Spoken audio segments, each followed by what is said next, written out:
Ladies and gentlemen, Finale of America!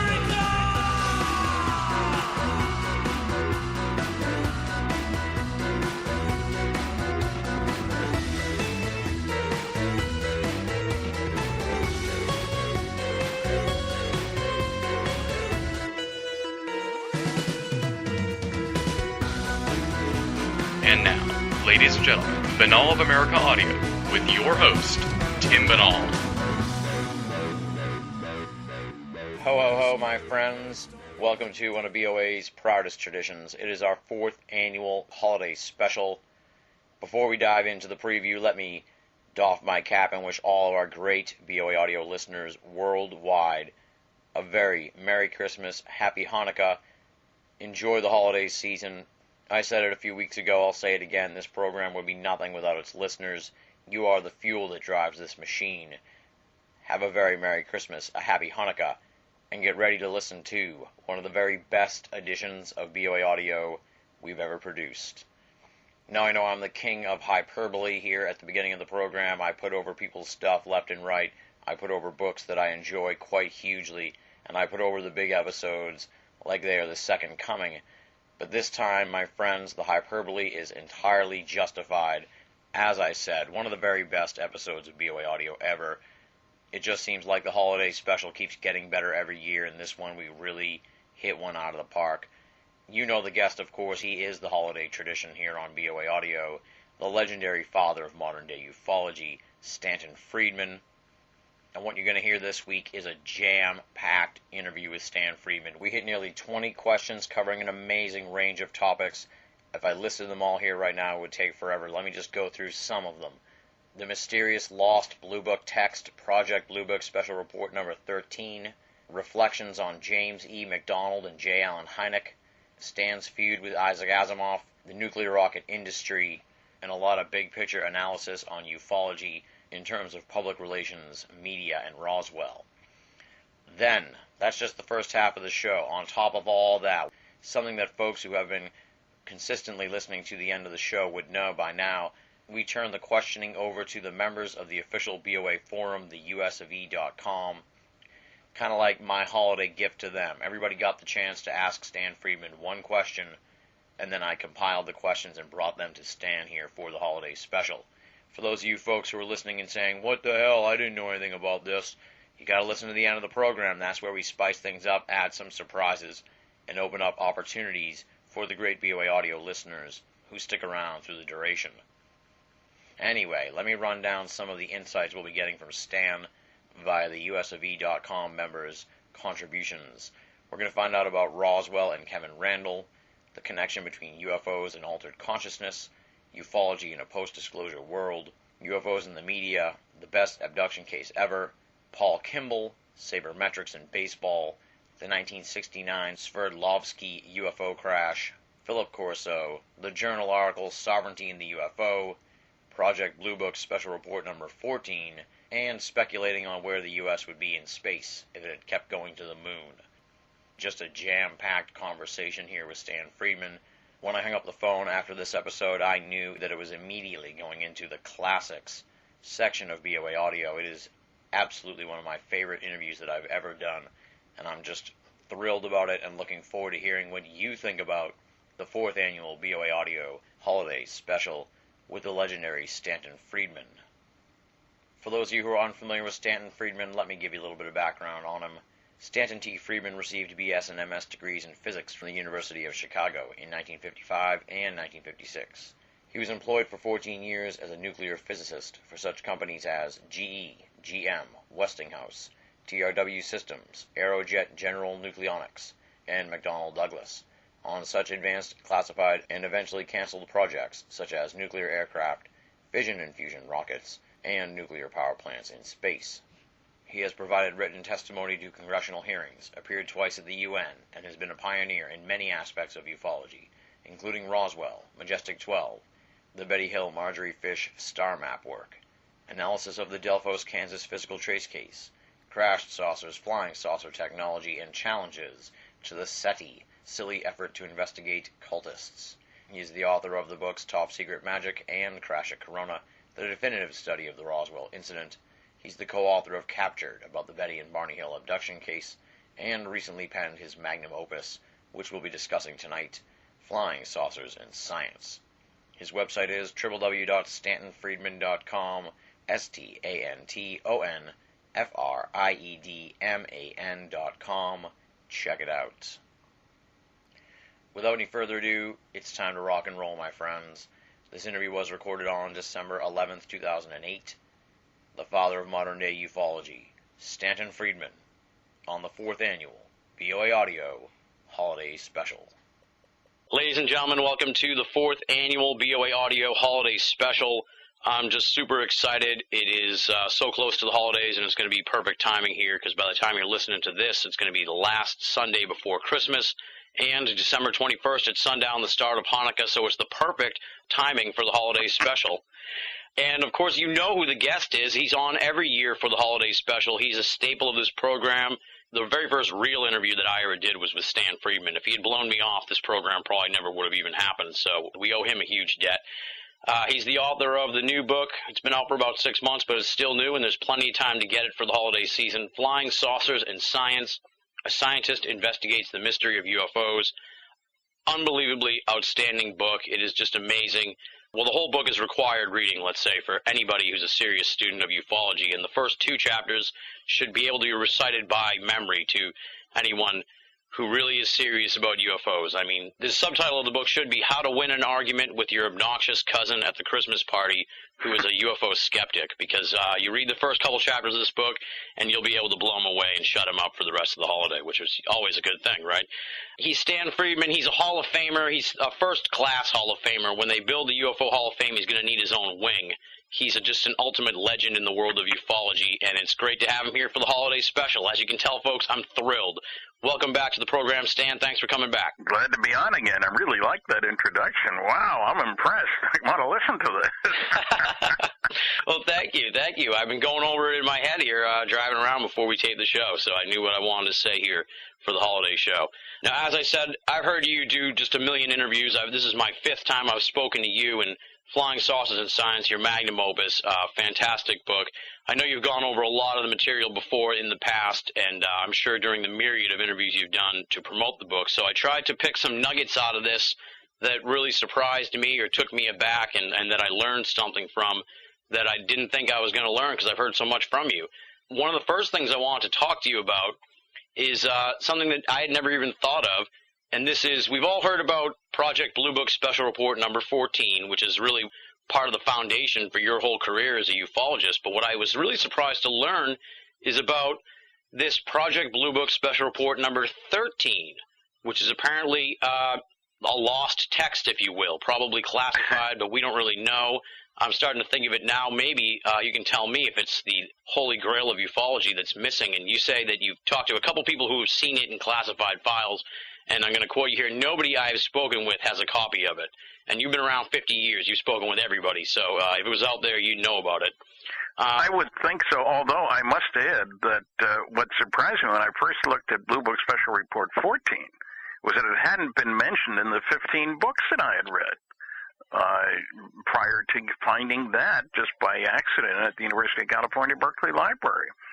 So I keep wondering ever since then, really, why didn't any of those books talk about it? I guess because it was well covered up.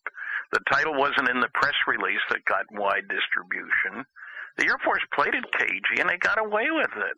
It's a remarkable bit of deception.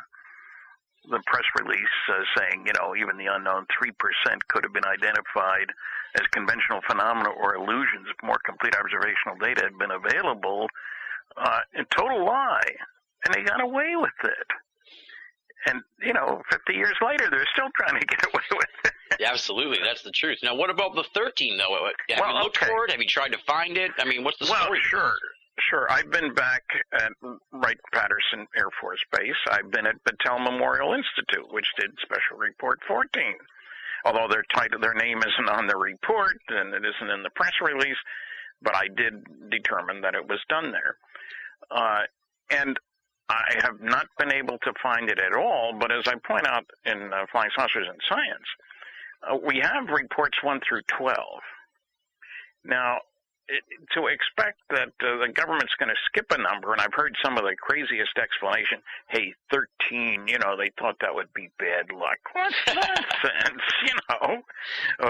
They don't put number 13 on some floors in hotels because people are superstitious. I mean, that's pretty stupid.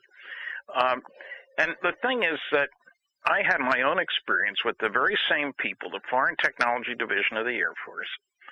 The name has changed, Air Technical Intelligence Center, Aerospace Technical Intelligence Center, and there's a whole new one, National Security Intelligence. It's another name, but it doesn't matter. I did a report for Foreign Technology Division on analysis and evaluation of fast and intermediate reactors for space vehicle applications. The key word that was left out was Russian. I was looking at Russian technical literature, translated because I don't speak Russian, and I'm trying to get a handle on what their capabilities would be for putting a nuclear power plant in space. Okay, there were 2 volumes to my final report. The first was a bibliography covering umpteen different areas of technology.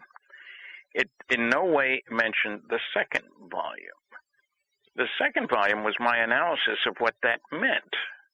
And I correctly, as I'm happy to say, predicted that they would be putting nuclear power plants in space. They put about 35 of them in. We've only put 1. But the point is, the same people, Battelle Memorial Institute, Foreign Technology Division of the Air Force, and I put out 2 reports, one of which isn't mentioned in the other.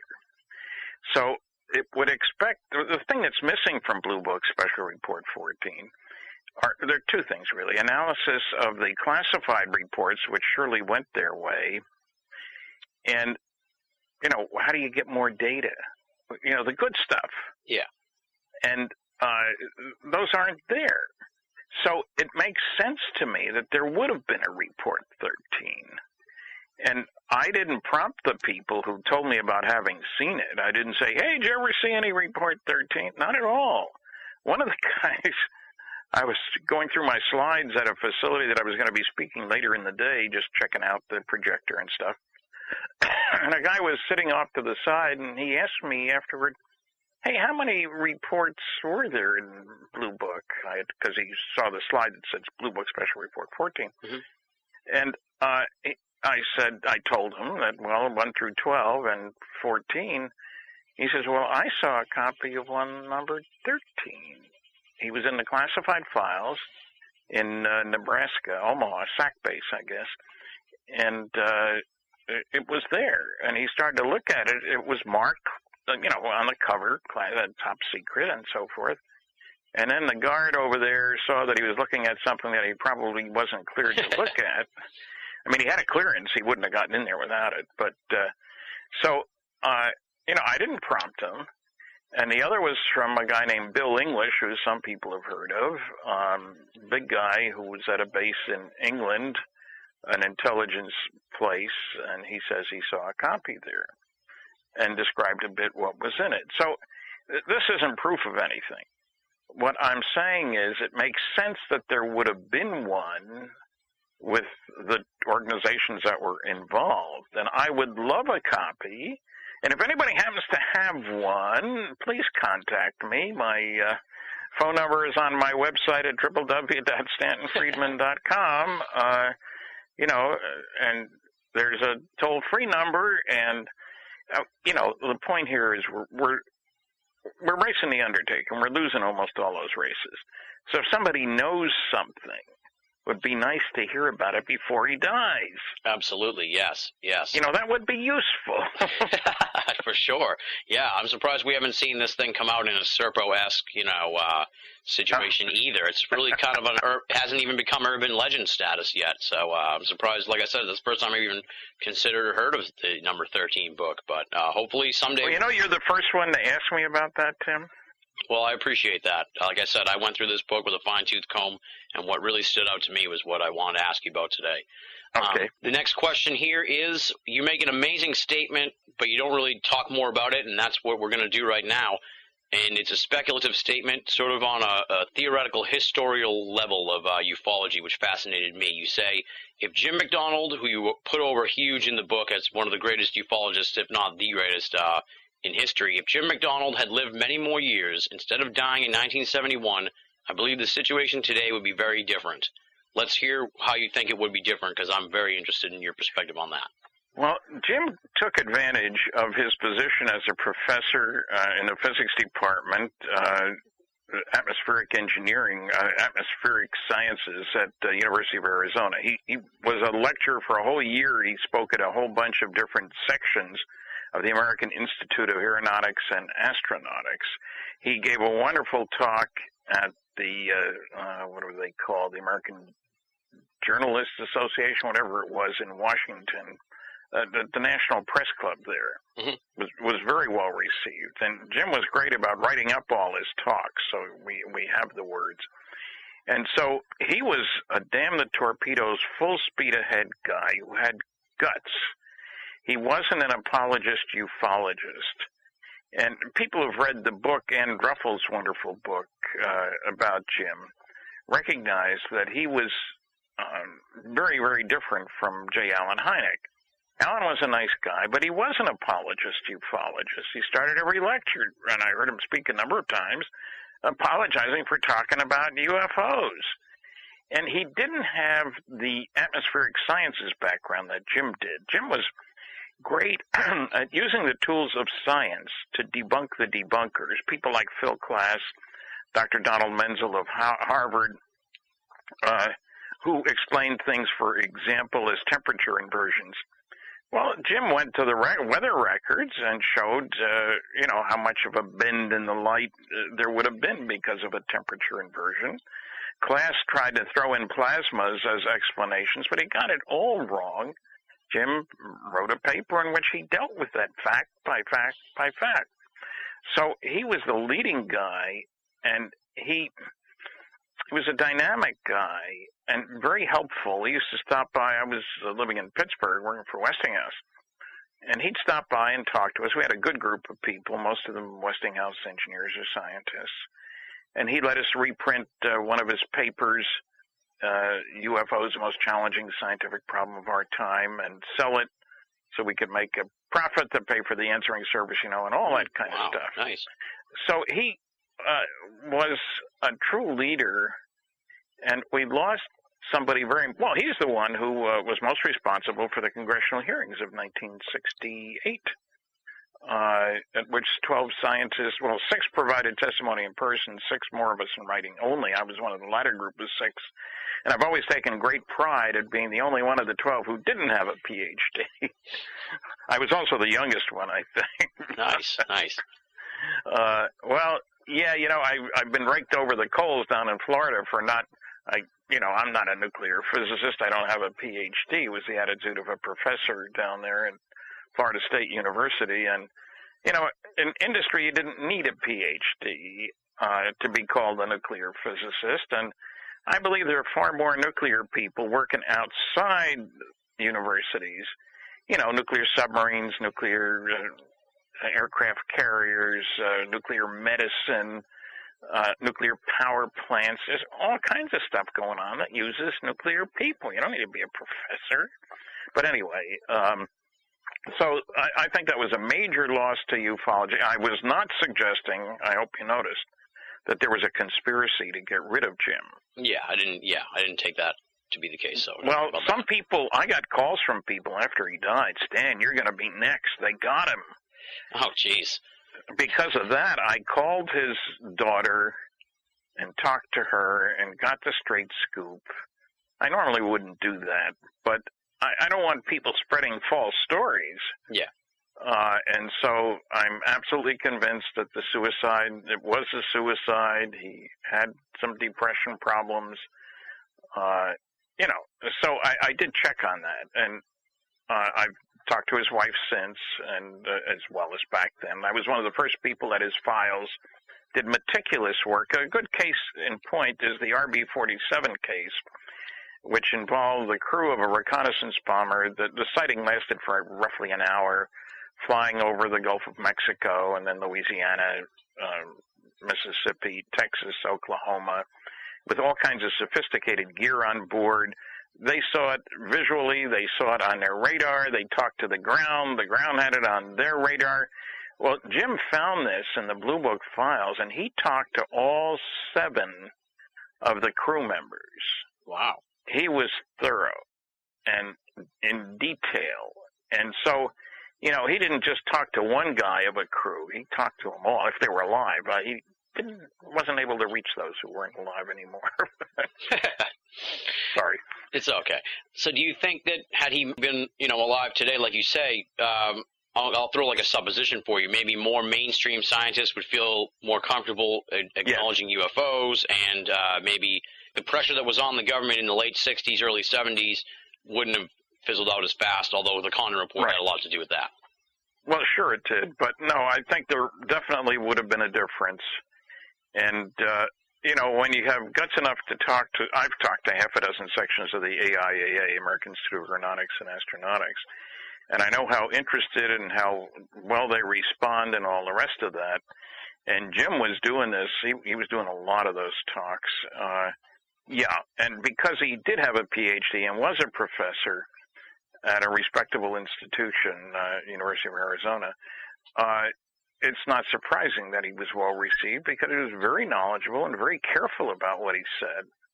But when you boiled it all down, wow, you know, that's why I published his congressional testimony, 71 pages, mind you, as a separate document. It's listed on my website. Because anybody who tries to tell you there aren't any good cases, I'd look at those 41. Absolutely. Bunch of excellent ones. Absolutely, yeah. Now, just to add a little bonus surprise here for Christmas, we're working on getting Ann Druffel on the show soon, folks. So we'll be doing a big episode on Jim McDonald and his life and his influence on ufology. So look for that in the new year. His book was Firestorm, incidentally. I should have mentioned the name, by Ann Druffel. Yep, that's what we'll we're talking about him. Yeah, good. And then one interesting thing I wanted to ask you about, because I've heard all about your research into nuclear rockets, and you talked a lot just now about how, you know, there's still people working in all these different nuclear realms. Why do you think the research in nuclear rockets dried up so fast? And you know, at first, maybe someone would want to say, well, maybe they went black, but since you were working in the classified realm in nuclear rockets, technically I guess it was black. So why do you think nuclear rockets, that whole realm of application to nuclear stuff, sort of dried up? Because in the book you mentioned how you talked to a NASA guy and they said they were thinking about possibly researching nuclear rockets, and it's like, but you were doing that, you know, 30 years later. yeah. So, well, what happened there? I didn't work on black projects. The data was classified, but no, I wasn't hiding behind the black curtain.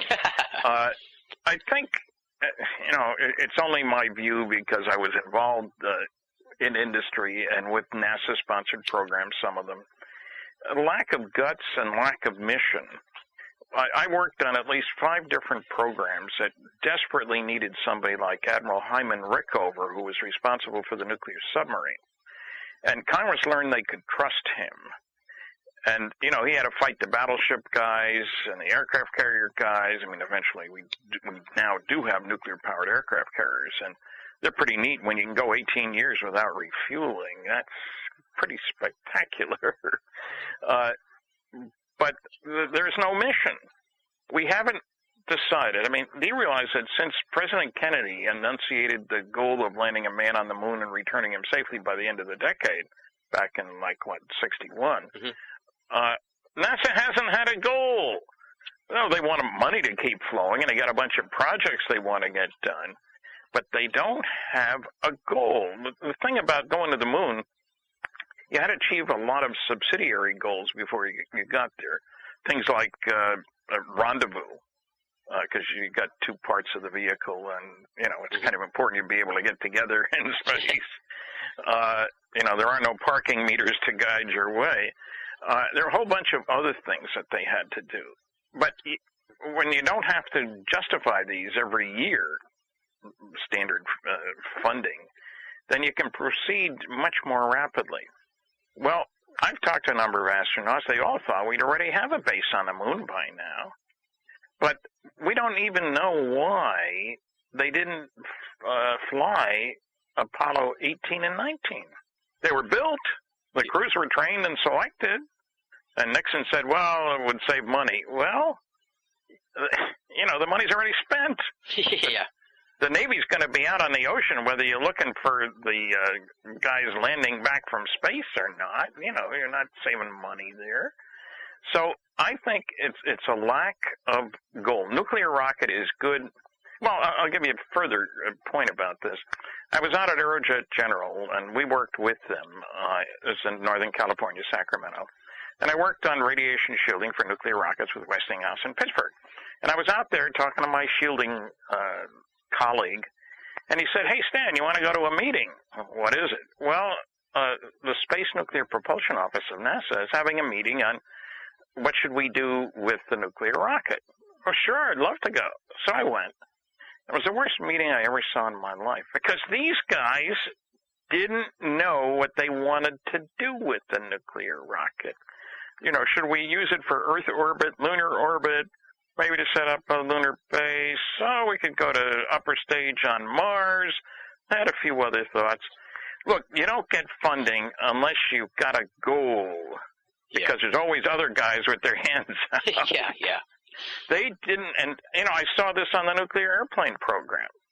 They kept changing their mind about what they're going to do. I worked for General Electric on that one. They didn't have any of their own money in their programs, a cost-plus contract. Well, they owned the rug on the boss's floor. That was about it. It was a government-owned facility from World War II, no less. So when you don't know what you want to do and don't have a strong man at the top saying, this is where we're going, this is why, we're going to get there. Rickover used to say he'd have to buy 2 of everything if he needed to make sure he had one that worked. Yeah. And people who worked for him, some of them hated him because he was a martinet, and, he might call them up at 3 o'clock in the morning, but he had a habit. He liked to hire people smarter than he was. And that wasn't easy. Yeah. But, because he was smart. But none of the other programs, nuclear power plants in space, and the military compact reactor program, and others that I have worked on, had a champion who said, this is where we're going, guys. Let's get with it. And if you don't like it, get off the train. So that's the best answer I can come up with. We successfully tested a variety of nuclear rocket engines, and they weren't small. The biggest one, Los Alamos, built 4,400 megawatts. That's energy output. That's twice the power of Grand Coulee Dam. Wow. And it was less than 7 feet in diameter, you understand. Yeah. When I was at Westinghouse, we tested ours was only 1,100 megawatts. That's a lot. And it worked the limit of time that we could operate it, because you need after cooling, because the thing gets radioactive and you better cool it. And it was a limit of an hour, and people were taking bets, how long is it going to run before the fuel elements come out the back end? And 10 minutes, 20 minutes, 30 minutes. We listened to it in real time from Westinghouse, and it ran the full hour, but it had to be shut down. So what I'm saying is the program was a success, but the patient died. Since you said you guys successfully tested this stuff, do you think they ever just the research went on? Like you said, you didn't do it in the black. Let's say, do you think they ever just enveloped it into some other thing, and it might still be going on today, or would you have been a part of all that stuff? Well, I can't really say. I have if it was carried on, continued, it wasn't continued at Westinghouse Astronuclear Lab. Now, whether somebody else might have been called in to take over the old technical data on a classified basis, I don't know. But I'll tell you one thing, there aren't too many places you can test stuff like that. The nuclear test site out in Nevada there, Area 51 is over the hills that way, but these things get to be quite radioactive. Yeah. So you don't have people driving by as, tourists or anything like that. And there's a big facility, a remote operating facility, because once the reactor's been run, you want to take it apart, but it's mounted on a railroad car so that you can move it in remotely and move it back remotely. The back's the important part, and then work on it. And so those are big, expensive facilities with very specialized gear. And you really, you don't build many facilities like that. I'll put it that way. Okay, yeah. All right, now another entertaining part of the book that I really enjoyed was the whole chapter on the science fiction and UFOs and that thing, especially I want to call it a little feud here going on between you and Isaac Asimov, or the exchange you guys sort of had. Yeah. Talk a little bit about that part of the book and that part of your history and your exchanges with Asimov, because I found them really interesting. Well, I read a lot of science fiction when I was 10 or 12. I had a friend whose older brother had a basement full of the old pulp magazine. I'd take one or two home at night with me and read them and stuff. And then I got to reading about real adults, and I got in being a real scientist and sort of left science fiction behind. I'd always respected Asimov, but then I ran across some really stupid things that he'd said about flying saucers. I had trouble believing it. And he had an article in TV Guide, which has an enormous circulation. And it was crazy. I mean, yes, I know he earned his living as a writer, not as a scientist. He did have a PhD in chemistry and stuff. But he seemed to be totally unacquainted with the evidence. He knew J. Allen Hynek and apparently liked him.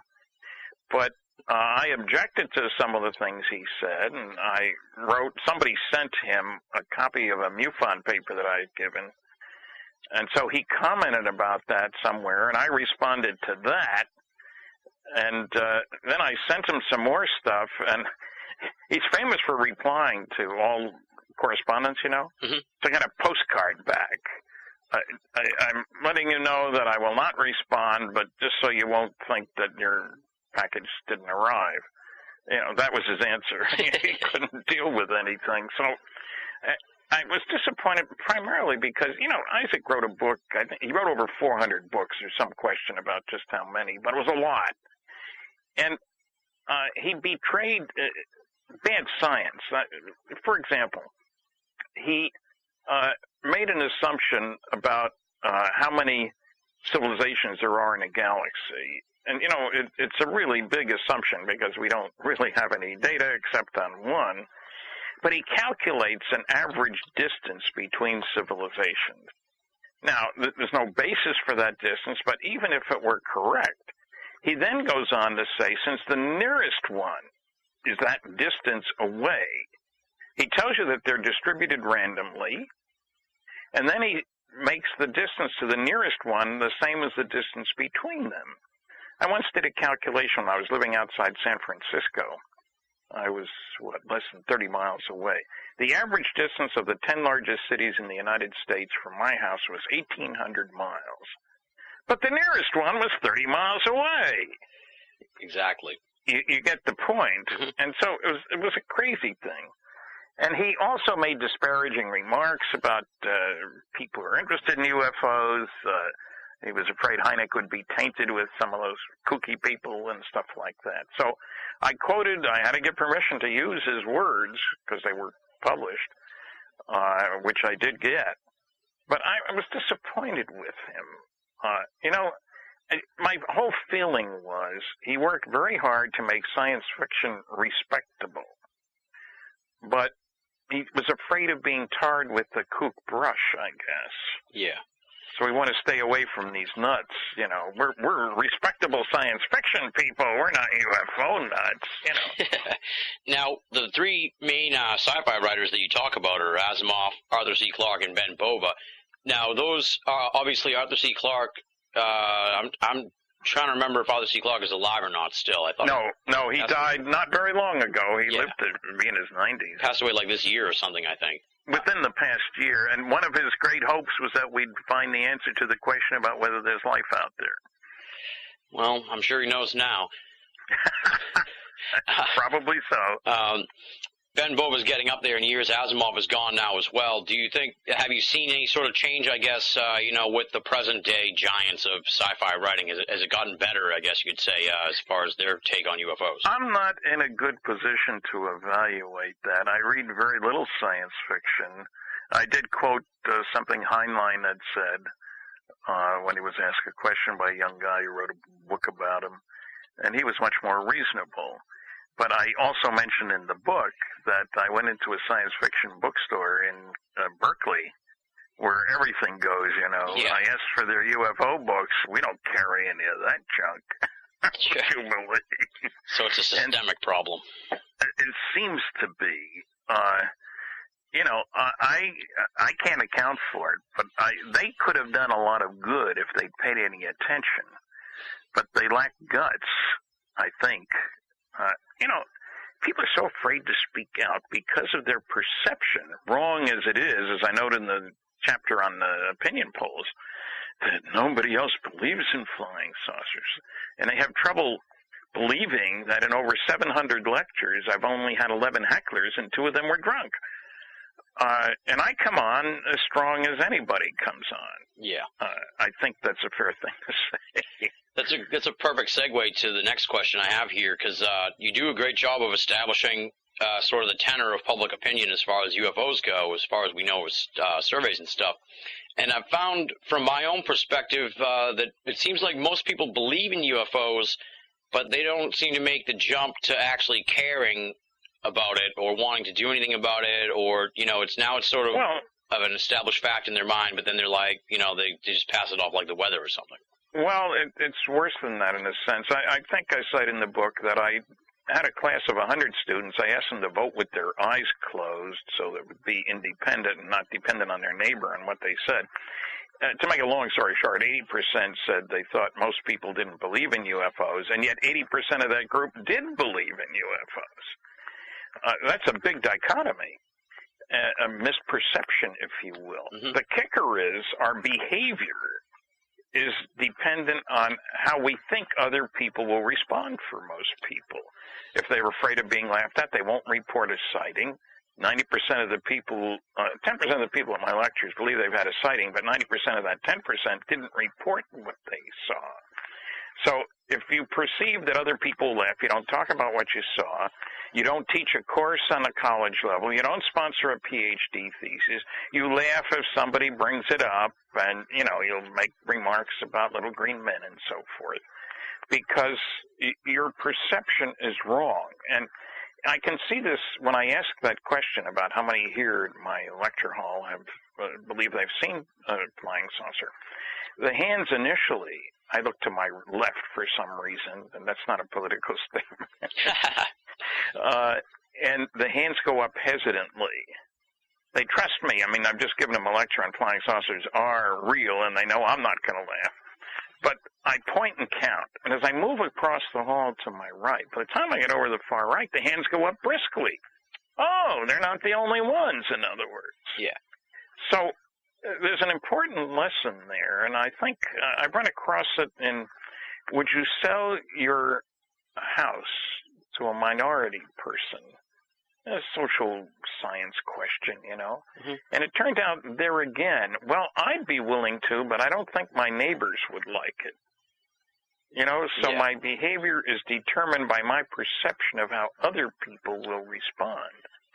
And that's the kicker. Now, I must admit, I talk about 11 hecklers, but I've been beaten on quite a bit this past month or so.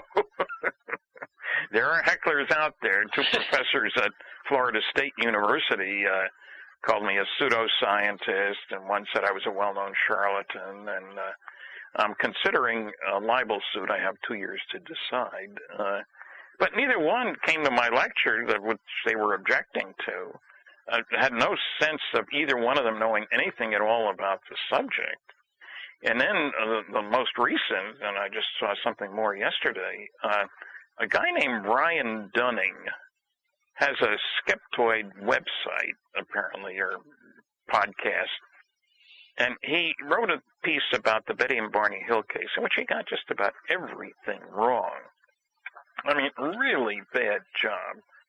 And, you know, obviously he hadn't read either Captured, the Betty and Barney Hill UFO experience by myself and Kathleen Martin, who's only Betty's niece, has all her tapes and all the rest of that. And he apparently hadn't read John Fuller's book, you know, The Interrupted Journey. Yeah. And then he got mad. Somebody heard me on a radio program, said that I'd found all kinds of things wrong with his chapter, and he got madder than heck on that. And also claimed, this was, I supposedly have made my living since 1970 writing books about UFOs. Now, the first book with my name on it is 1992. He also has me writing a book about Travis Walton, which I never did. And going on these publicity tours. I don't go on publicity tours. I haven't had the rich publishers, if you will. I sit at home and do telephone interviews. That's about the extent of it. But, and he calls me a wacko UFO, or UFO wacko. And he objects to my talking about being a nuclear physicist because, he stopped work in 1970. Well, I didn't. I worked on the commissioning of the Point Lepreau nuclear generating station right here in New Brunswick. I did studies on food irradiation, seed stimulation, measuring radon in people's houses and wells, and a whole bunch of other subjects. So where does a guy get off making up this stuff? And he has, one of the worst is he has Betty writing up her dreams and rewriting her dreams and rewriting. And for 2 years, she just kept rewriting and rewriting. And Barney must have heard her 100 times talking about that. And so what he put forth is just an echo of her dreams. Well, Kathleen Marden did a very good comparative analysis in Captured, and it's nonsense. And there was no, she wrote them up once. That was it. Barney didn't want to hear about flying saucers, so it sat in a drawer. So where does a guy come up with something like that, Yeah, that's strange. And my next column, it's in the pipeline for MUFON Journal and UFO Magazine, is about his nonsense. And it will be interesting to see if I get a response to that. But, yeah. Where do the skeptics seem to share each other's stupidity? I'll put it that way. That's the best way to put it. I was looking Absolutely. for a good word, but, with the amazing Randy at the top of the heap, whose forte is he's a magician. That's a master of deception. Isn't that the definition of a magician? I believe so, yeah, thereabouts. And maybe it's no surprise that Joe Nickell, the scientific investigator for, what do they call themselves now? CSI, Committee for... SciCop or something like that. Yeah, it used to be SciCop, and they've changed the name. CSI makes it sound like they're being like the forensic people and stuff like that. He's got 3 degrees in English, and he has worked as a magician. And this is the scientific investigation? Yeah, it seems like a sci-fi and the magic to kind of like some weird connection there, too, in the same, some... Yeah, but they, of course, don't look at MAJ, I see. There you go, yeah. Now, you say in the book, to sort of move to the next thing, and it's kind of in the same realm, good segue again here, that it's surprising to you that the Roswell story is still a major bone of contention in 2008. That actually is not very surprising to me because just from my interaction with various ufologists, you get 5 of them together, they can't even agree on where to go for lunch. So to agree on the Roswell story is well, really you're hoping. right. So that part's not really surprising to me. But question I had for you is, you started investigating this a long time ago. Are you surprised that the answer that this thing wasn't ever solved? Like I've talked to George Knappen when he first started looking at UFOs, he was like, "I'll crack this in 6 months." Were you kind of like that with the Roswell story, where you were like, this amazing story, this is going to change everything? Yeah, I was a bit like that, although the more I looked around, the more... Remember, I worked under security for 14 years, and a lot of it was in New Mexico. Not that I worked there, but Los Alamos was there, and Sandia was there, and White Sands Missile Range, so it's a great place for keeping secrets. And we started pretty late. I talked to Jesse Marcel, 30 years ago. I realized that. Yeah, I am a little surprised that we haven't had closure on that. I blame part of it on the press for not doing its job. The press and the scientific community have been averse to getting their hands dirty. I've seen some television documentaries that get into Roswell where they get everything wrong, and you wonder, why in the world was that allowed on the air? It was so bad. And, you know, what's happened, of course, is we're just about running out of witnesses.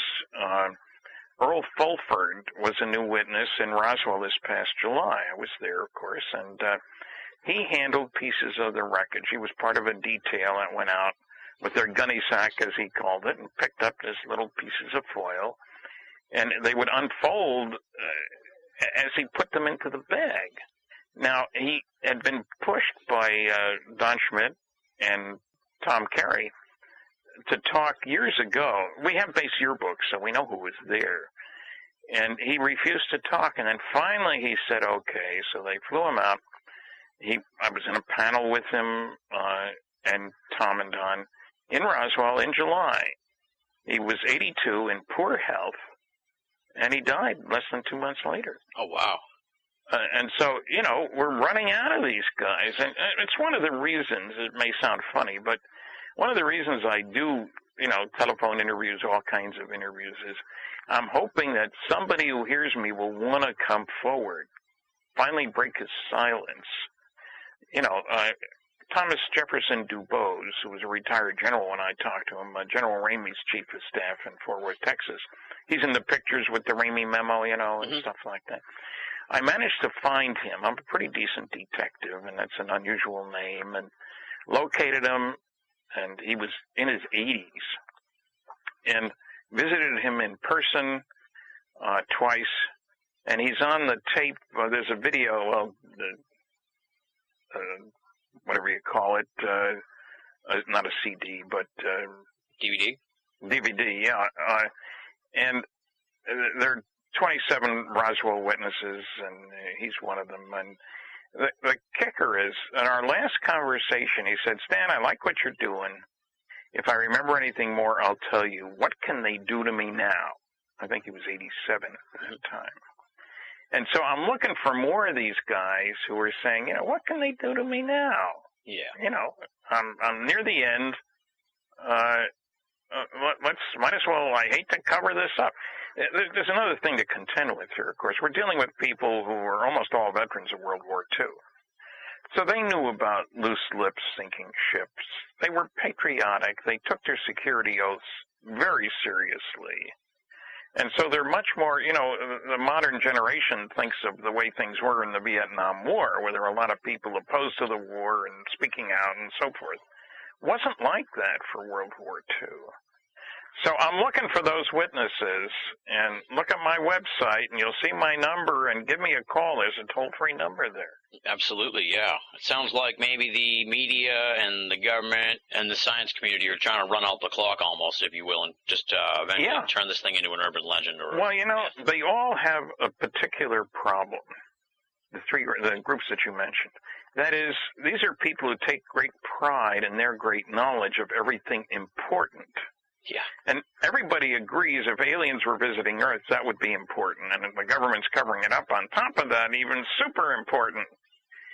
But if it were super important, they would know about it, see, and they don't, so it must not be. And anybody who thinks it is must be some kind of a nut, and they're not going to waste their time looking into this area. And, you know, I'll give you a specific example, which I wish the media would run with. General Carroll, who was in the Air Force, and he wrote, he was asked, what should we do about Project Blue Book? This is toward the end of 1969. Yeah. And he wrote a memo, which we didn't get until maybe 10 years later, but it was responsible for closing Project Blue Book. And in it, he says that reports of UFOs which could affect national security are made in accordance with Joint Army-Navy Air Force Publication 146, or Air Force Manual 55-11, and are not part of the Blue Book system. Now, the Blue Book people have said forever that they were the group. That's it. That's us. And then he 2 paragraphs later, he says, if we close Project Blue Book, the public won't have a place to report sightings. However, as previously noted, reports which could affect national security will continue to be made, investigated using the regulations established for that purpose. Now, you'd think some reporter would want to go big with that. Okay, guys, where the heck are these other reports? Yeah.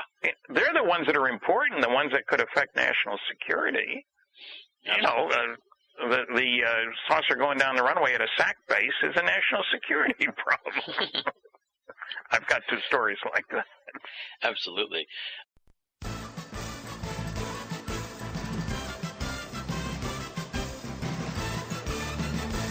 Now listen, kids, we love Santa. We have to say it. I have to say it. We love Santa. Everybody loves Santa. But remember, December 25th, baby Jesus' birthday. We must keep that in mind. December 25th, baby Jesus. Just thought I'd get that in. We love Santa, but let's not be silly. No, it's nice. Merry Christmas. All right. Merry Christmas! It's the one night of the year when we all act a little nicer. We share a little more. For a couple of hours out of the whole year, we are the people that we always hoped we would be. You're listening to Banal of America Audio. It's a good feeling. It's really better than I felt in a long time. Have a Merry Christmas, everybody.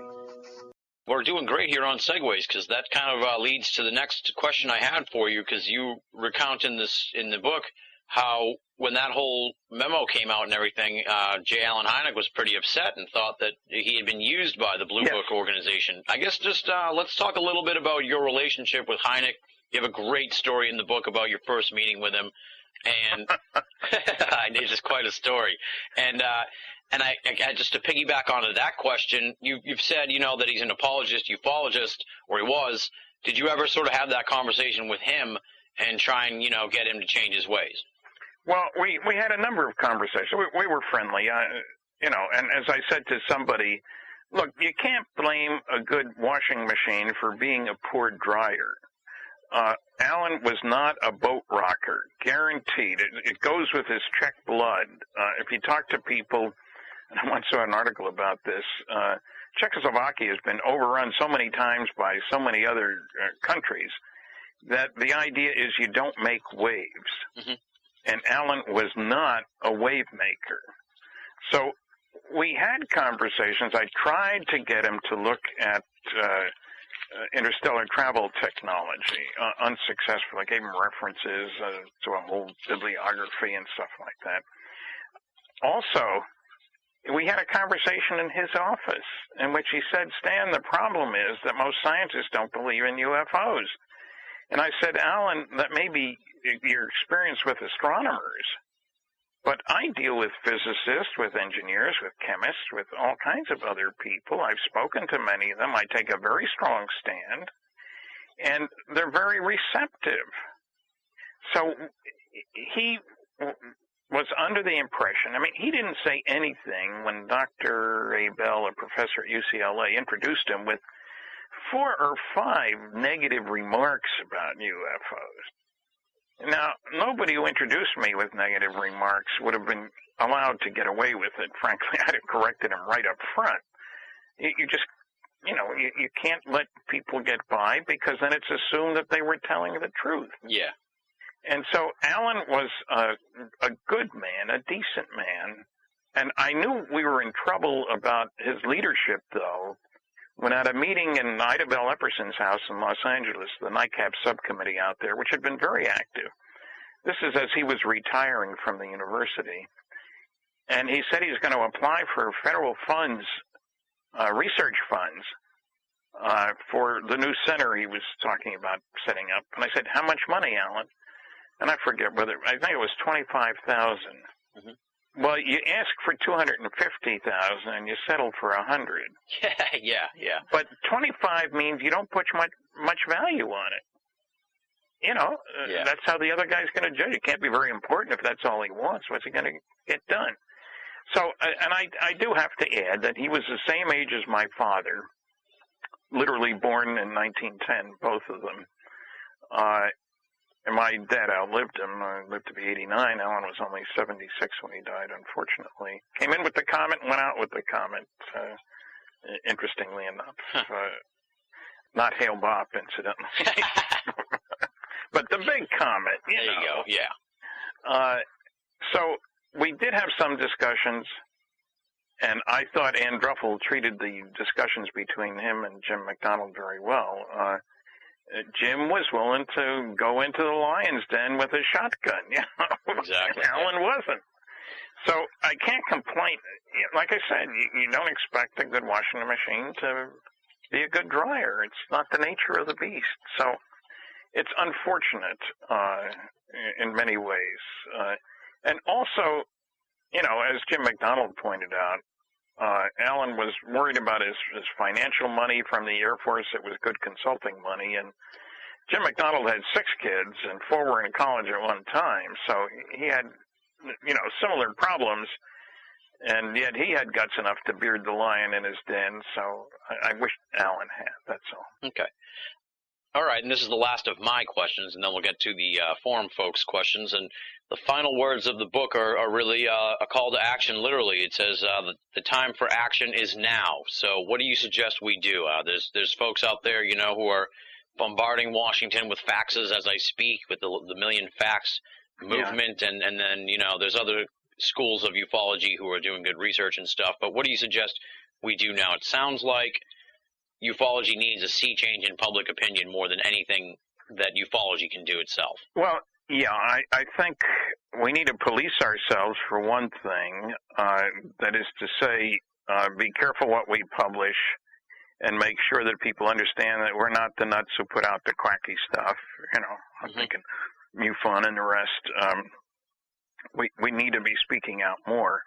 Also, I think maybe a series of press releases taking on different aspects of the science of UFOs. This memo from the general is one example. In other words, hit a particular objection head on. Because if you listen to the noisy negativists, there is no evidence. Listen to the SETI guys. And, you know, I make a big deal about what's wrong with SETI in the book. But they keep saying there is no evidence. Well, you need to blast out and say, wait a minute, why haven't you looked at the large-scale scientific studies? You don't even mention them. Don't tell me there isn't any evidence. You haven't looked at it. You know, we don't need to be apologists about this kind of thing. Have the SETI people, for example, provided any evidence that there's anybody out there sending radio signals that we can pick up and translate, interpret, whatever you want, with our equipment? None. Zero. You know, it's dartboard physics. And the Drake equation, you know, the numbers that you get, depending on what you put in, vary by a factor of 1,000,000. That's not an equation. That's dartboard physics. So I think if we would take on these things and have these papers, you know, maybe once every 6 weeks with specific points and chop them up and cut them down, you know, and the challenge to the media, to the science reporters, to the scientists. I don't know whether I'm going to sue this professor down in Florida for libel or not. I have 2 years to decide. Let him worry a little bit. There you go. And, you know, I did win a libel suit in England, so I know a little about suing for libel and winning. And maybe it would get a lot of attention. I don't know. Also, I think if we were more unified in our approach to people like Larry King, Larry always has to have on a noisy negativist who knows nothing about the subject, but who is given equal time with people who have spent a great deal of time, money, and effort studying the subject. And he's not the only one. There are others who do the same thing. Yeah. Now, if you were doing a show on brain surgery, would you give equal time to the brain surgeon and the guy who mops the floor in the surgery? You know, I mean, he's important and damn well better be clean if they're operating on somebody I know. But, you know, they're not equal. Okay. Now we're going to turn it over here now during this holiday special to the members of my forum, the usofe.com. I've been teasing this for the last couple of weeks at the end of the program for people to have an opportunity to ask you a question, only one question. We laid down a little ground rules. We don't want a 4-paragraph recounting of their UFO sighting followed by what do you think it was. We're going to skip those, thankfully.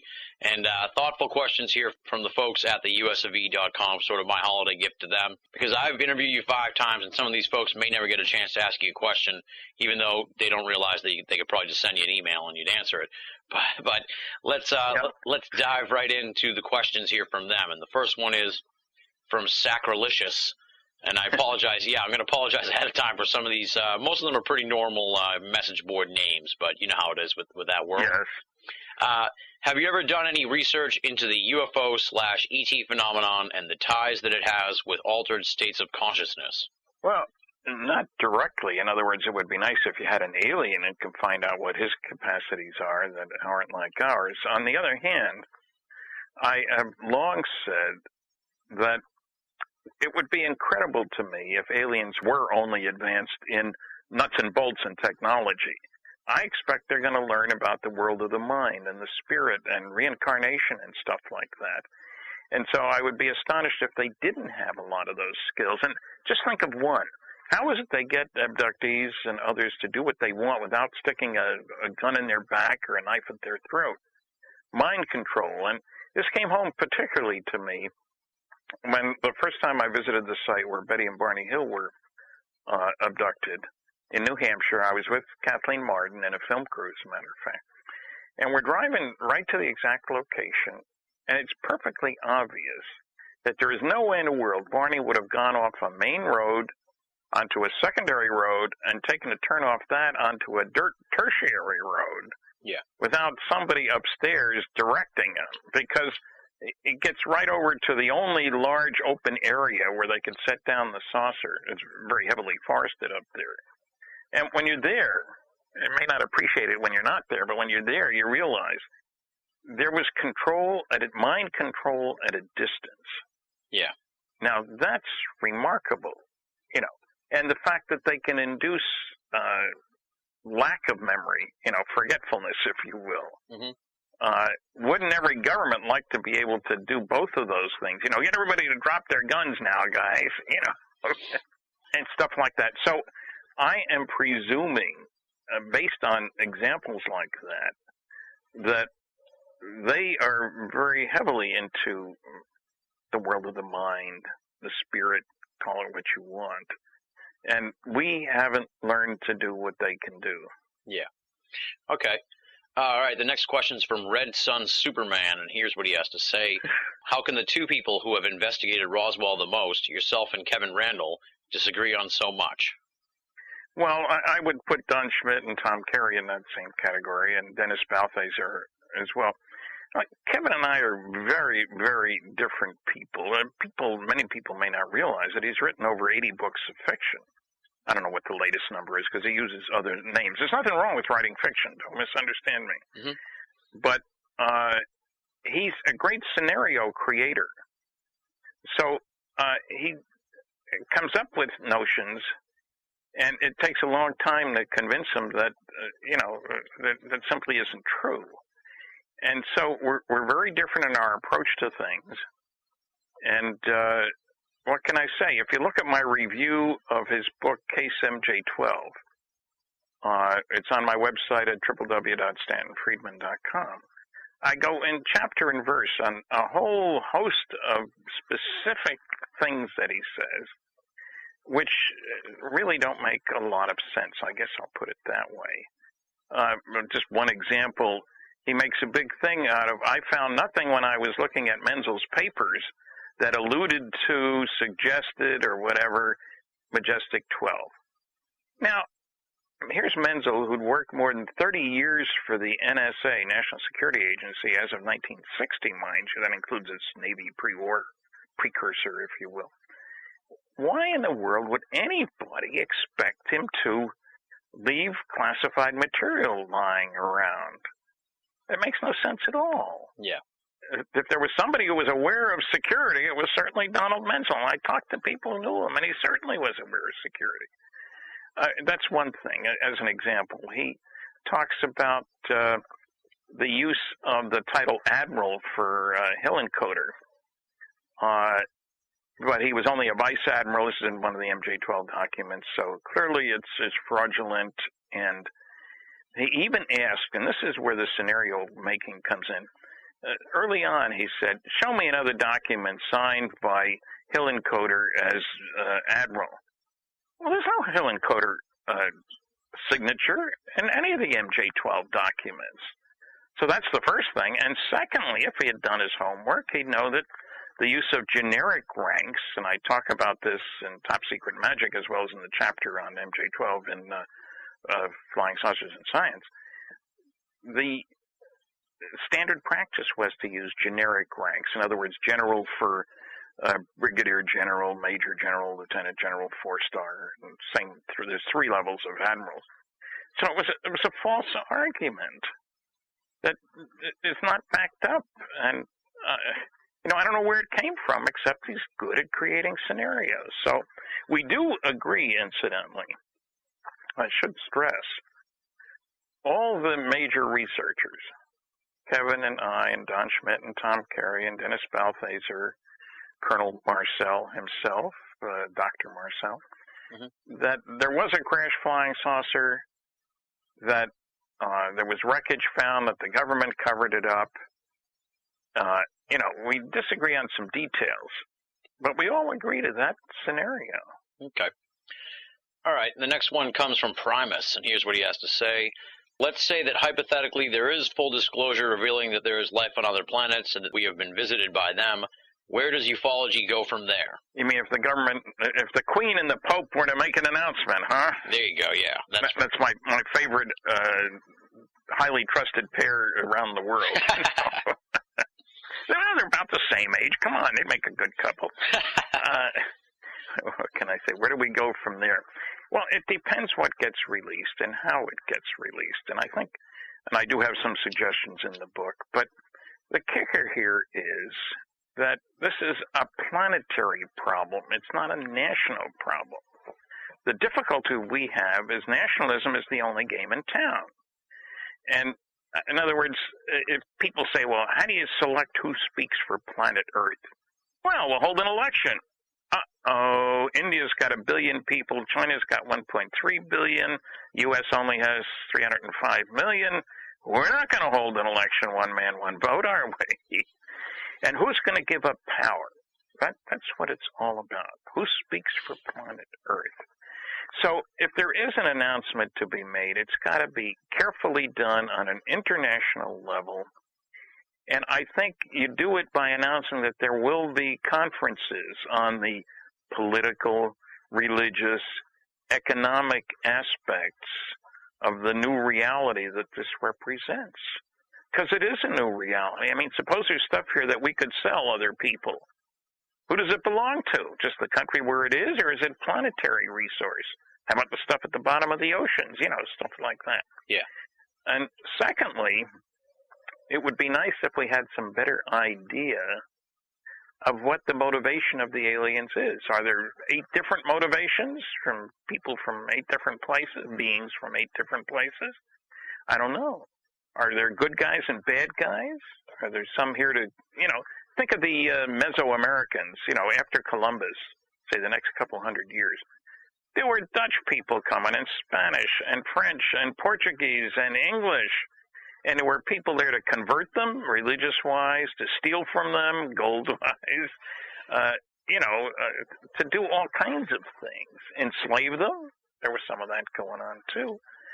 So if we don't know that, then we need to be thinking about it. And also, if we, the United States, let's say, and I'm a dual citizen of the United States and Canada, I can justifiably complain about both governments. I'm entitled, But how many other countries are going to release what they have?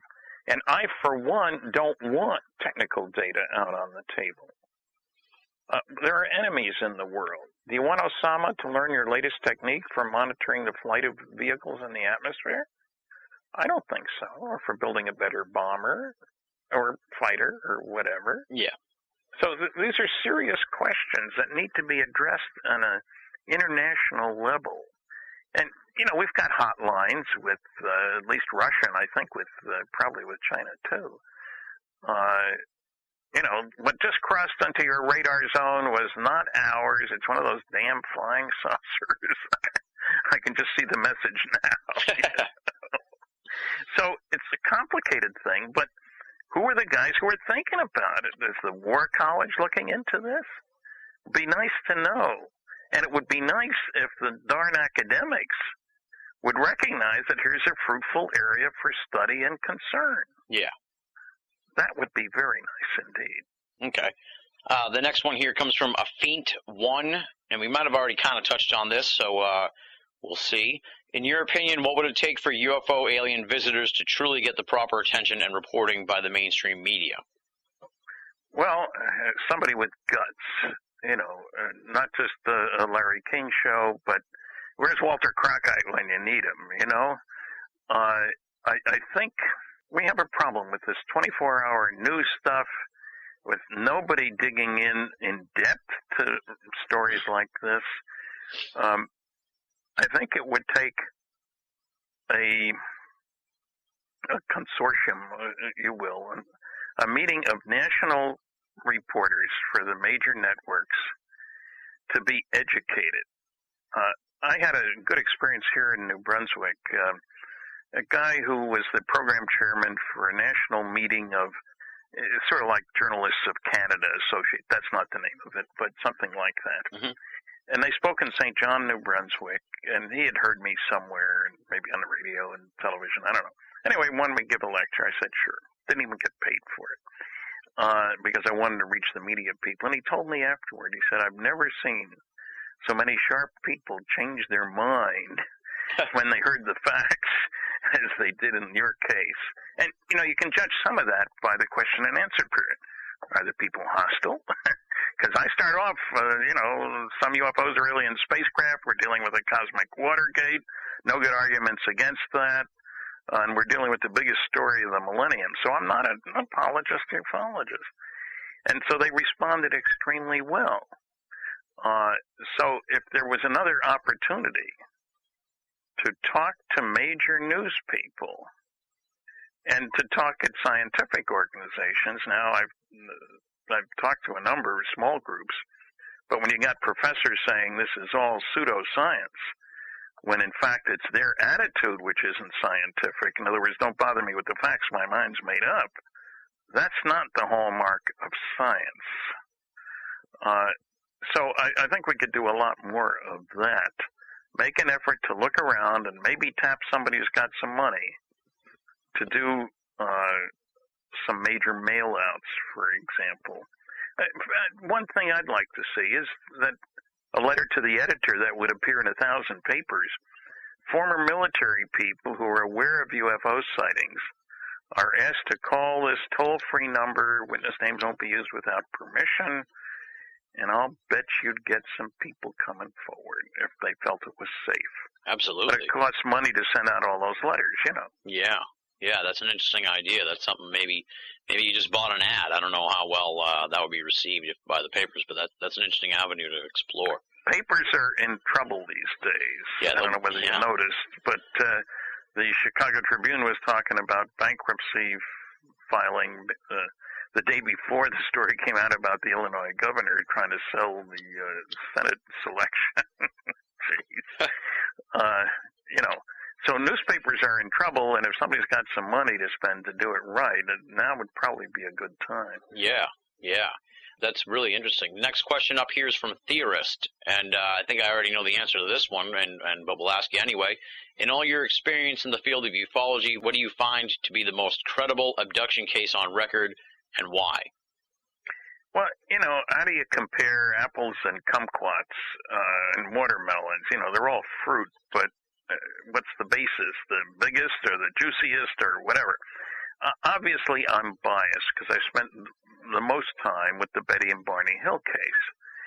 And I think it's probably the best abduction case simply because Dr. Simon, who was not a UFO expert at all, was an extraordinary skilled hypnotist, psychiatrist, put it whatever order you want, at getting people to work through the barriers that stood in the way of their post-traumatic stress syndrome. In other words, he was head of a hospital with 3,000 beds for World War II guys. He did the movie for the Army, Let There Be Light. He developed techniques for getting people to work through the incredibly distressing, deeply emotional reliving of a terrifying experience. And he had to stop a session with each of them, Betty and Barney, separately now, of course, all the sessions were, because he thought that they might not be able to handle the level of the emotion that was coming out. And he said in writing, it was greater than that in any of the shell shock war veterans that he had worked with. That's pretty powerful stuff. And so I like the case also because of the star map and because of the high caliber of the people. I mean, not just Dr. Simon, but, and I notice in this recent attack by Brian Dunning on the case, who gets it all wrong in his Skeptoid article, he doesn't bother to mention that Betty was a supervisor in the welfare department, state of New Hampshire. Doesn't bother to mention that Barney was on the governor's civil rights commission and was very active in civil rights. This is back in the 60s now, when that was kind of a big thing and a certain risk involved in that kind of thing. Yeah. So that case I would pick as my number one. And it's not just because I co-authored a book, captured the Betty and Barney Hill UFO experience. Okay. All right. Now, this next one I had to sanitize a little bit, and I don't want you to be getting into telling tales out of school. The way I'll phrase it is, what's the story with your feud with Paul Kimball? And I will say, in the interest of fairness, Paul's a good friend of mine. You know, I visited him up in Canada, consider him a good friend, and I kind of watched the little thing develop here over the summer, and I think a lot of people who follow the online ufology world did too, so I guess I'll ask you. Well, Paul's my nephew, as you know. His father is my wife's brother, and his father is the same age I am within 2 weeks, as a matter of fact. And so Paul's a very bright guy. He shies away from a number of aspects that I don't shy away from. Abductions being the most obvious one. And we have an entirely different approach to what you believe and what you don't believe, and motivations, I guess, of people involved. And I don't know what got him all upset. I was his favorite target in his blog, I guess. He's upset because I don't blog. You know, I am on Facebook, but I don't use it. I got all kinds of people wanting to be my friend on Facebook, and I don't know why. Well, you know, I'm getting old. I only have so many years left. That's not how I want to spend my time. I've got other things to do. And I think the whole question, maybe one of the big bones of contention, is this question of evidence versus proof, and beyond a reasonable doubt, and preponderance of the evidence and stuff like that.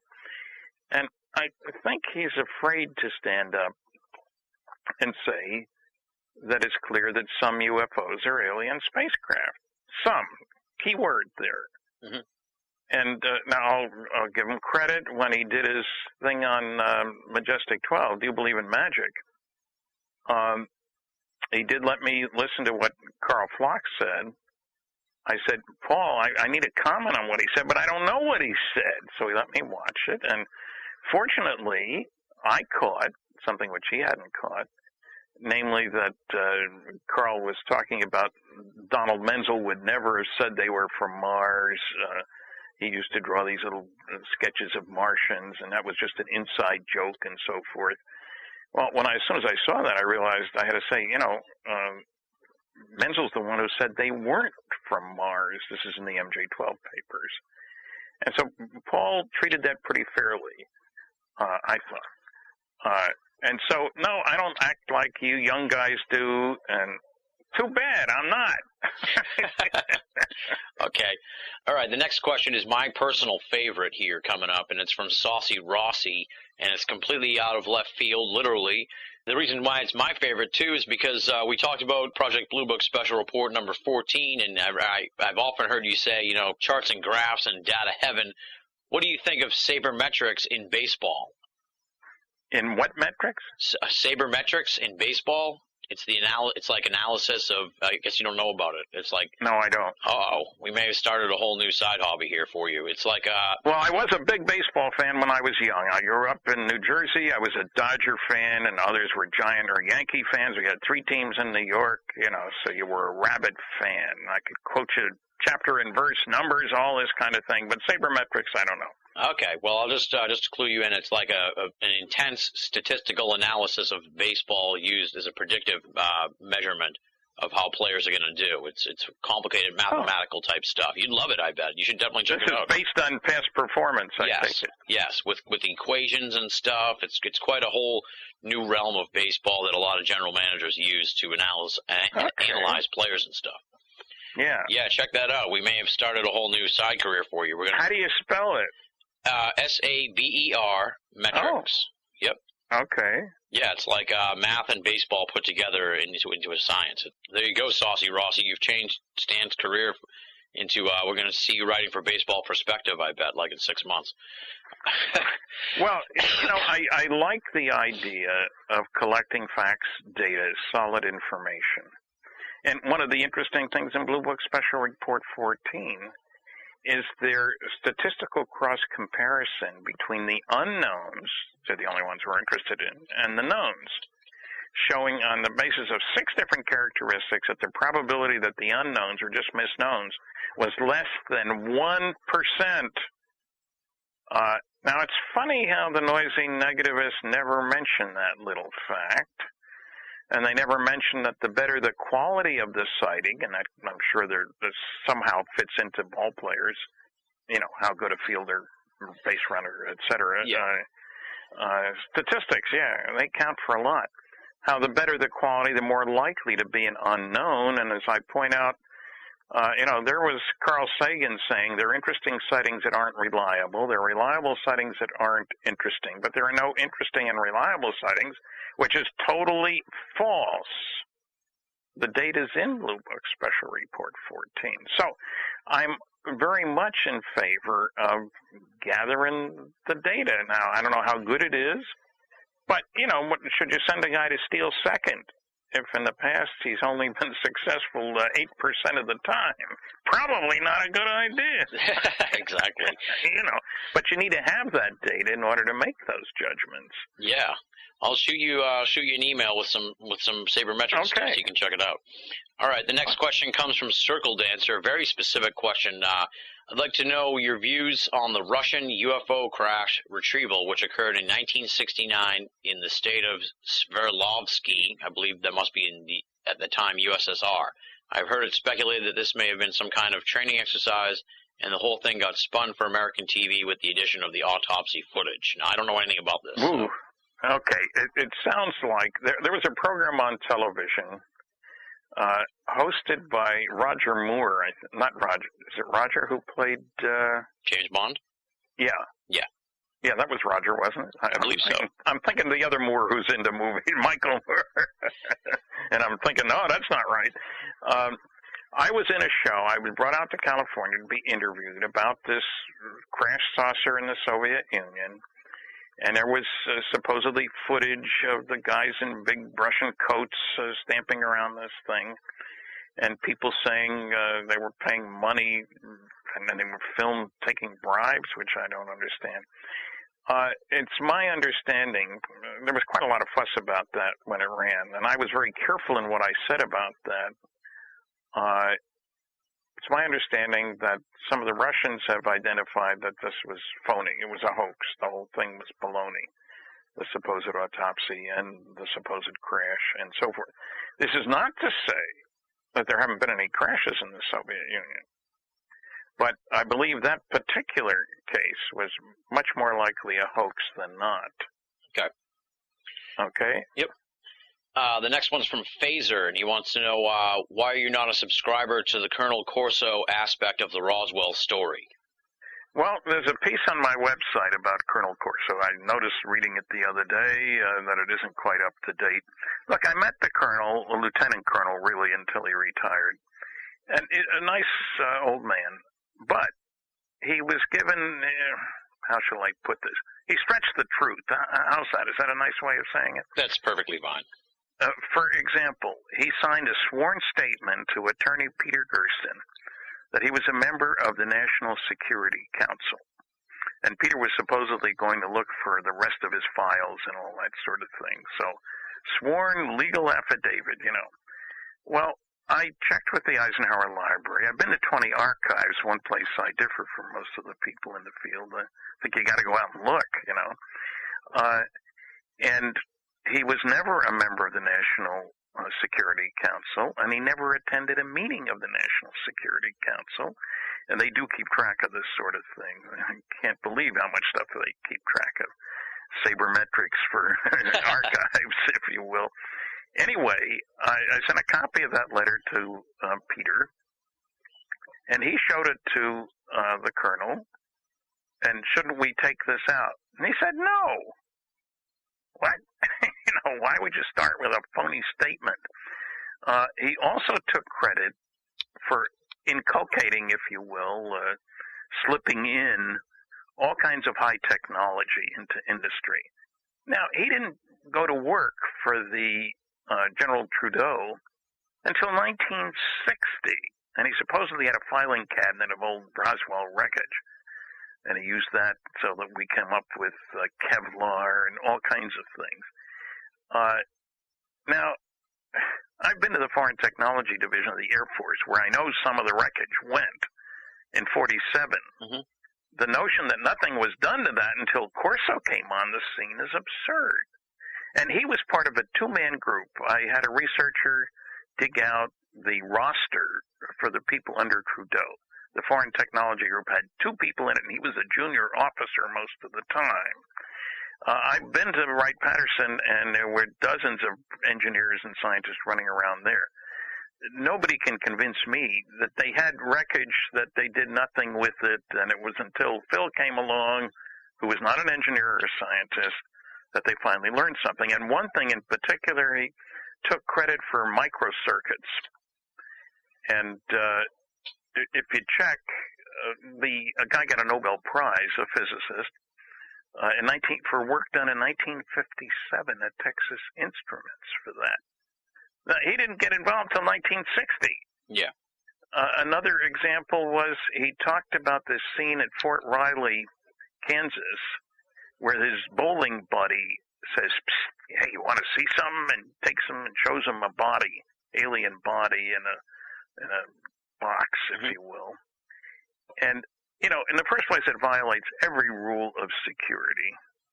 In the second place, I asked him, he said this was July the 6th. Now, if you know the Roswell story, it's very hard to imagine, since that was the day that the rancher Mac Braswell came into town to Roswell. How did these bodies get up there on July the 6th? So I asked him on a radio program, how do you know it was the 6th? Did you have notes or a diary or something? Well, I know when I was transferred there. That was back in March or April. That's no answer to the question. Yeah. So he stretched the truth. And you notice the book has no references.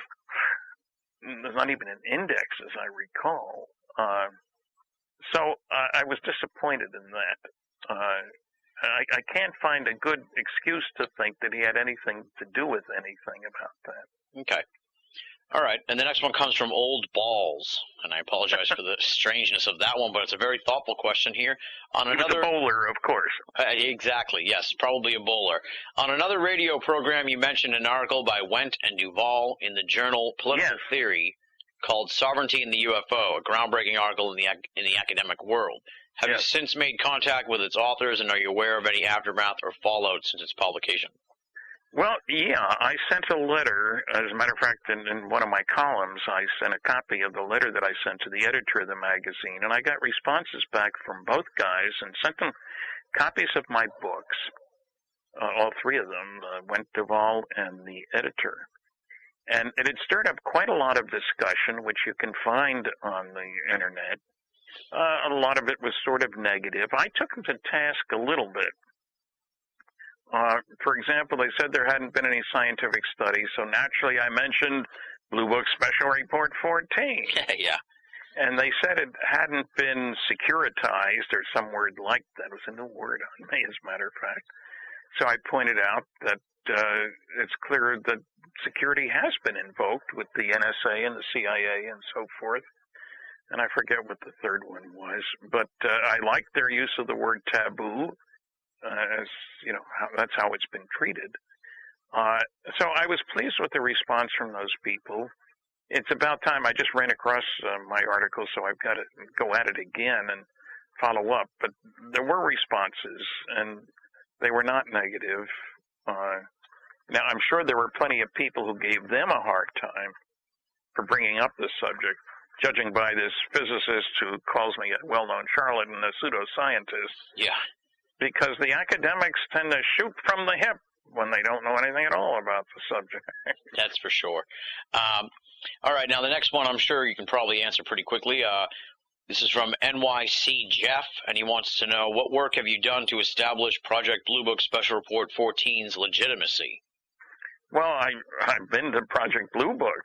I got it at the University of California, sold lots of copies of it. I've got the press release that was put out. I've been to Battelle Memorial Institute. I was very impressed with the people there. So, you know, what more do you want? It's an official government document. It's not like the MJ-12 documents, and I've found that a whole bunch of those are fraudulent. I think the main ones are legitimate. So I've done, I think, everything you need to do. I can find no reason to say it's not a legitimate document. Yeah, maybe it might sound like this person might be confused about confusing them or something like that. I'm not sure. It's not like MJ-12, where we don't have any provenance or anything like that. But, okay.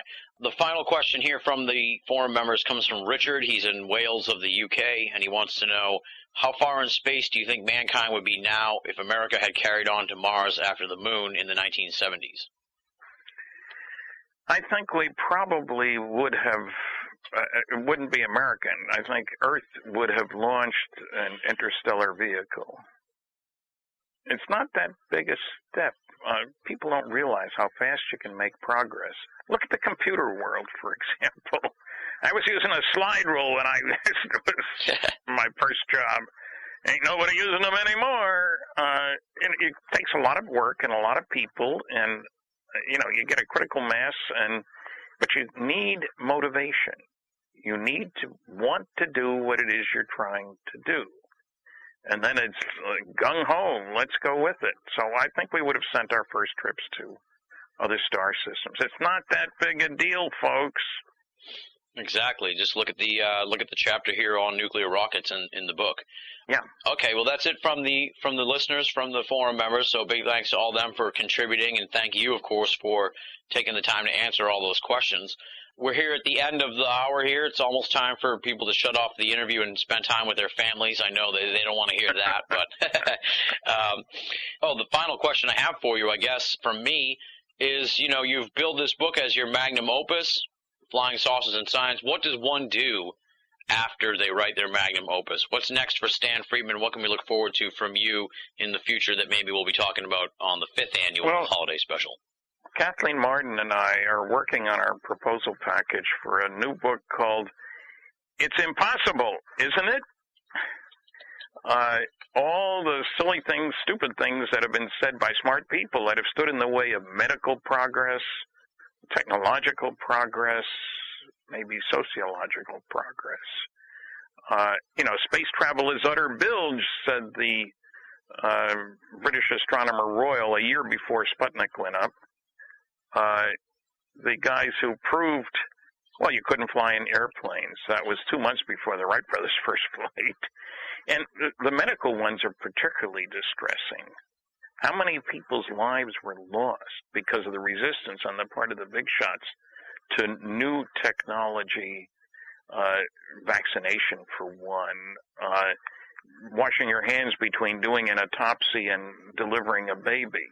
Yeah. A guy named Semmelweis ran into all kinds of problems and was kicked out of the hospital for setting up a procedure to do that. And there's a whole long list of these.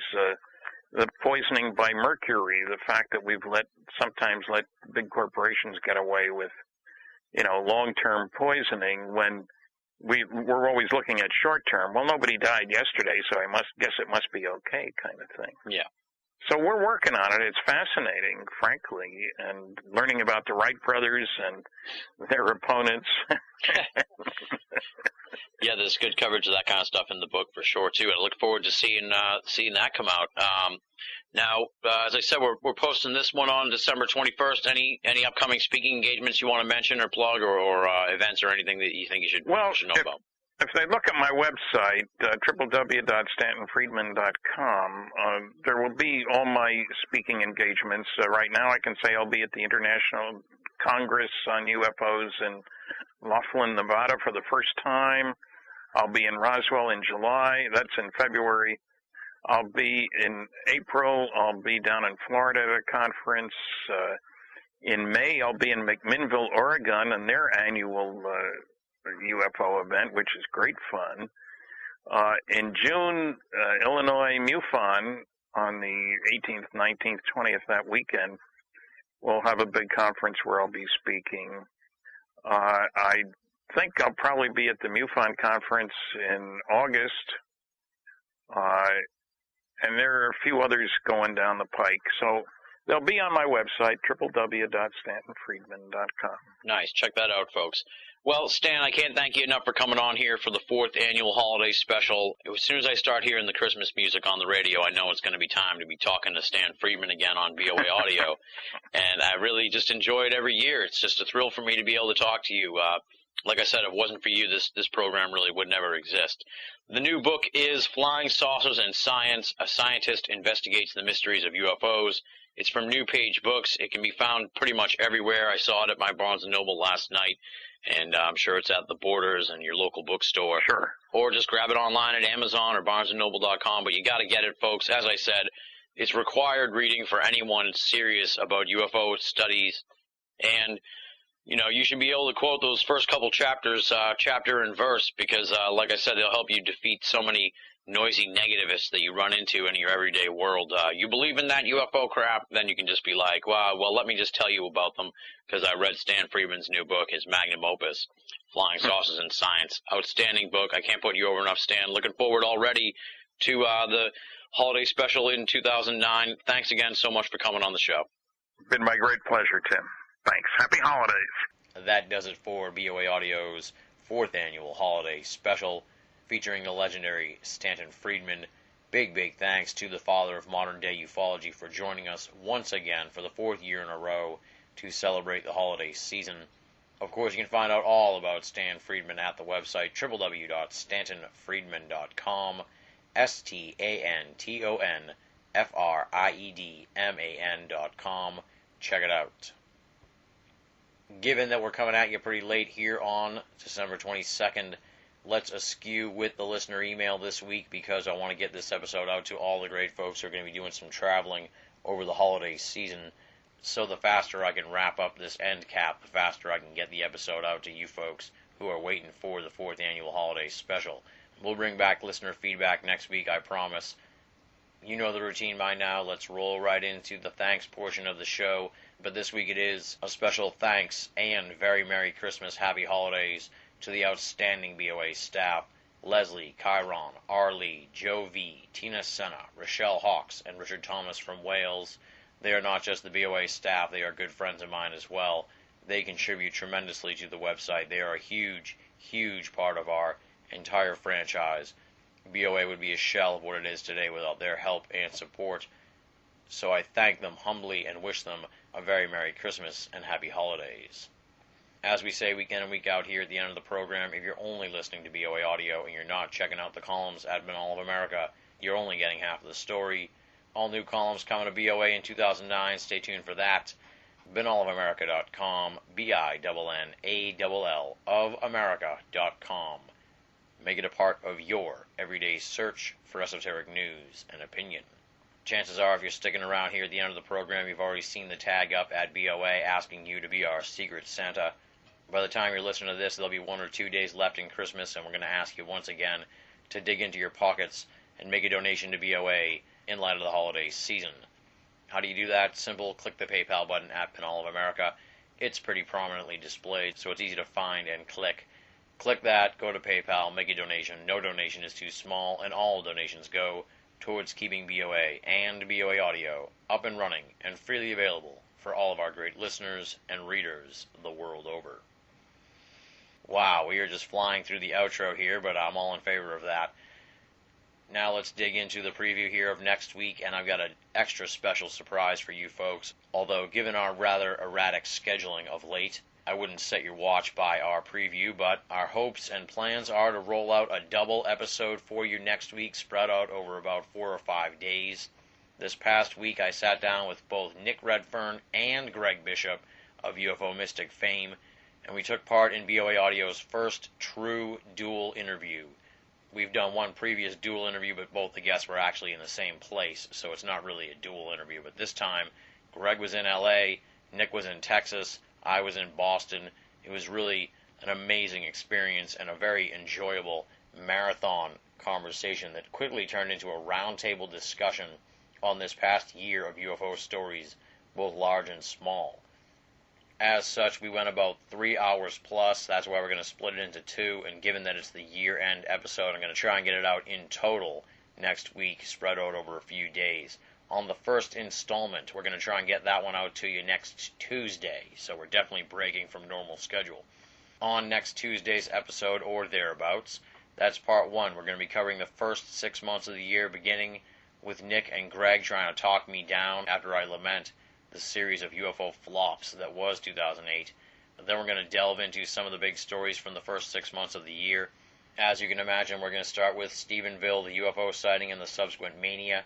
Then we're going to talk about the debut of UFO Hunters, the alleged UN UFO meeting that was all the rage in the springtime, the UK UFO file release, how come that story seems to keep cropping up every year, the Vatican endorsement of aliens, Jeff Peckman and the alien video, this past summer's UK UFO flap, and the 100th anniversary of the Tunguska event.